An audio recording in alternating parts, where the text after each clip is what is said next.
My name is Benedict Puglisi.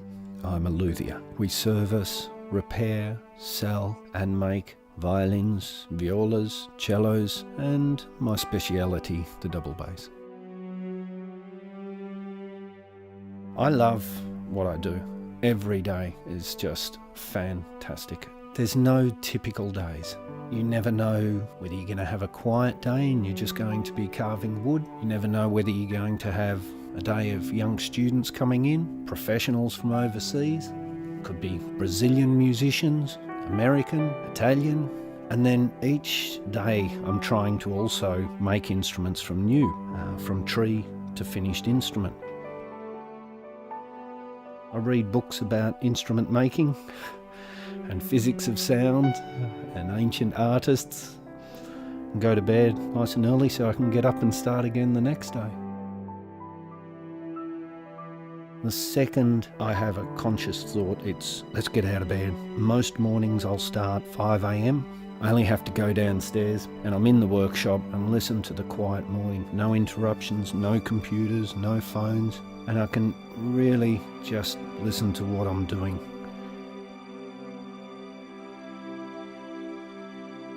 There's no doubt that we get to know the instruments really, really well. And a customer comes in and he might have a particular instrument and I might know its previous owner and the owner maybe before that. And I know what the instrument's been capable of. I know what its vulnerable spots are. And people get quite shocked when they walk in and I say, yes, that's the one with the crack on the back, or that's the one that's got the loose neck that's been bolted back together.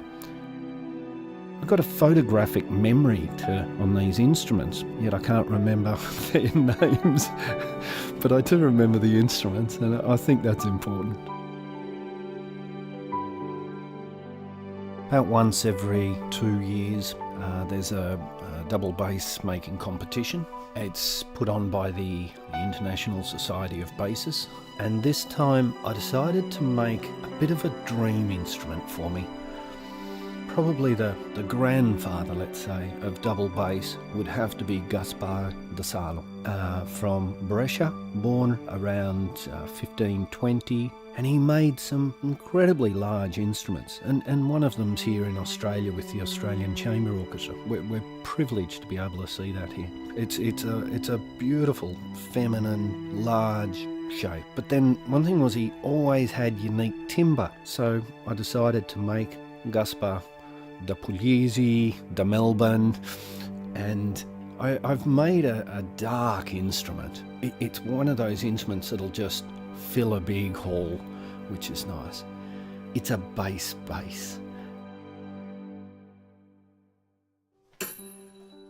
When you string up an instrument for the first time, You've been listening to the wood through every chisel, through every planing, while the varnish is going on it, you're tapping it, you're setting it up.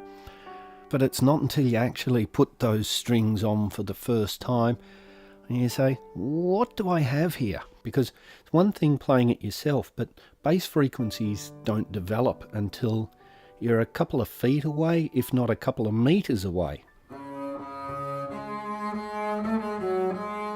So when I hear a player playing it for the first time, I am really nervous. Boy, there's a weight off your shoulder when you actually first hear it played and somebody says, hey, it's nice. Because you've got too much emotional investment, physical investment, and probably a lot of money's gone into it too, but I don't like to think about that part of it. I like to fish. There's something about fishing and the sounds of fishing that's just really enjoyable. I forget all about instruments when I'm doing that. Once the first line hits the water and you sit down and you start looking, is that line twitching or what's going on here? And you never know your luck. But I'm always thinking, if I'm not catching one, I want to know why.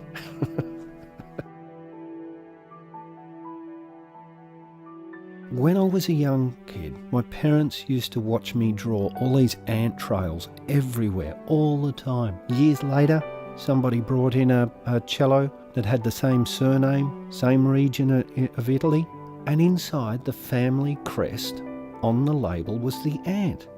It was just meant to be this ant symbol. They were the biggest instrument makers in southern Italy up until the Second World War when they were bombed out. So every instrument I've made has got the little ant symbol inside it. People just deliver me ants. They just keep appearing. For the last 20 years, I've carefully been selecting wood and putting timber aside to make instruments.